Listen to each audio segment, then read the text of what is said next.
brutal masyado.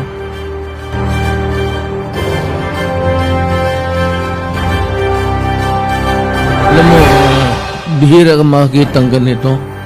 And you can only find this in people who are crazy. May tupak sa ulo ang...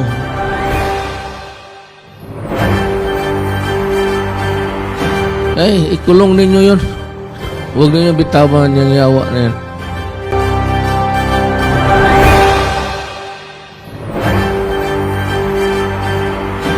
Like to call the PNP, be sure that he is detained.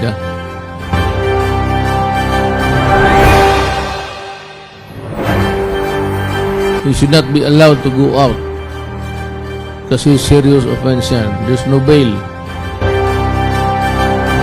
Unahin ko lang yung police, nakita ko yung TV.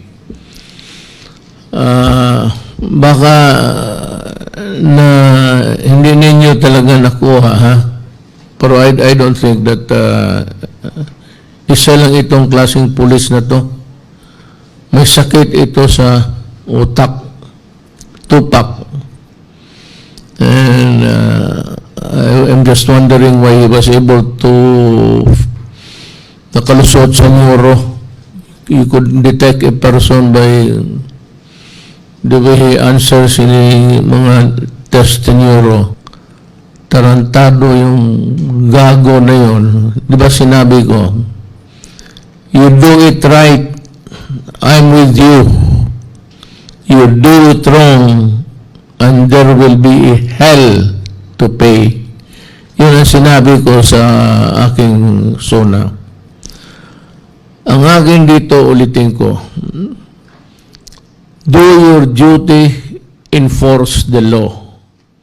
Your actions must be in accordance with the law. You do not follow the law, mag-salvage ka, magpatay ka dyan, then I'm sorry. That is not part of the agreement of how we should do our work. Sinabi ko, I think a dispute of land or boundaries, something, a right of way. Tapos ano, parang itong, kayong mga pulis, ha? Mahal ko kayo kasi nagtatrabaho kayo. Nakita naman ninyo kung gaano ko kayo kamahal. I went to the extent of going to Hulo to just pay homage to the bravery of our policemen and soldiers. Pero kayo may mga sakit, may mga tupak. And I am sure that by now, he should not be allowed to go out because double murder yun eh. Double murder is a serious offense, a grave offense. So, from the time you are arrested up to the time that you are hailed to court to answer for the death of those two persons, innocent ones, walang bail ka. So, pag nahuli ka, diretso-diretso na yan. And I don't think that you can escape the rigors of justice because nakuha sa TV, pati ako napanganga. Kawala-walang kwenta. That's unfair and brutal masyado. Kung ako ang nandyan, ewan ko lang. I don't, pero I do not like oppression. At yung nagpapahirapan yung tao. Usually kasi itong police, you tend to exhibit your authority even in matters not connected with police work. Yung mga away-away. Karamihan niya mga police yan, nagbinubugbog yung asawa. So kung kayong binubugbog ng asawa ninyo na pulis, pumunta lang kayo sa Malacañang, Kaya ipatawag ko yung pulis, bugbugin ko yan sa harap mo.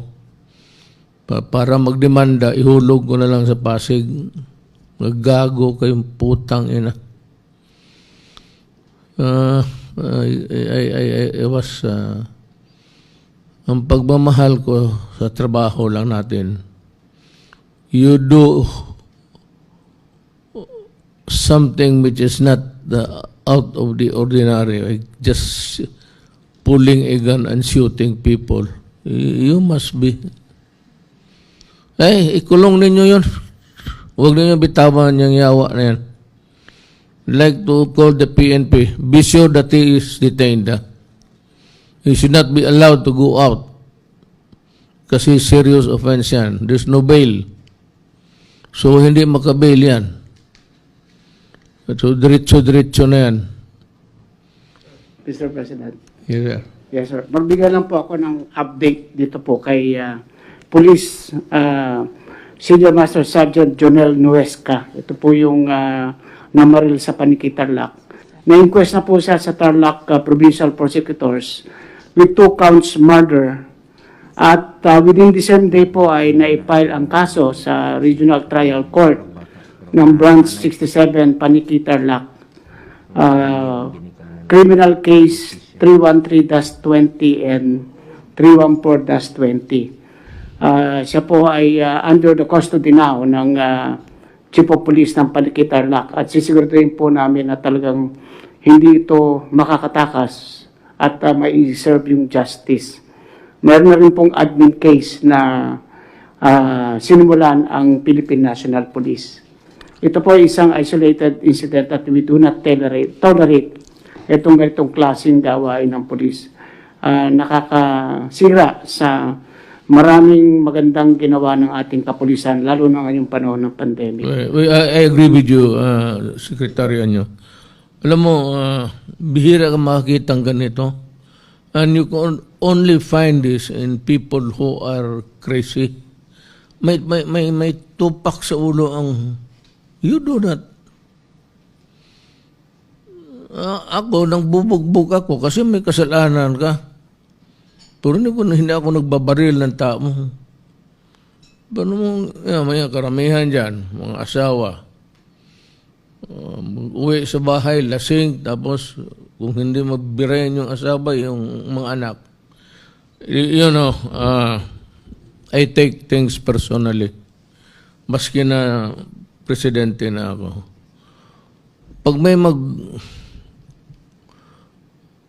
magsumbong sa akin ang asawa ng anak na binubugbog sila, lalo na hindi pa nag-intrigo ng sweldo, dito ka sa akin. Mamili ka.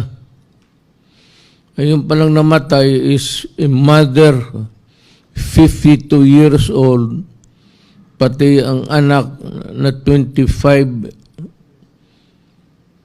ang anak 25 years old, anak na lalaki.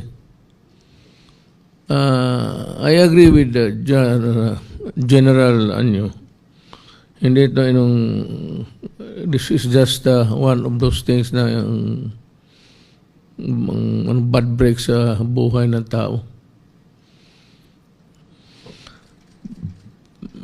Okay, ako kung nandyan ako, hindi ako magpahiro ha. I'm not trying to be pass myself as a hero. Pero pag nandyan ako, hindi ko talaga kayong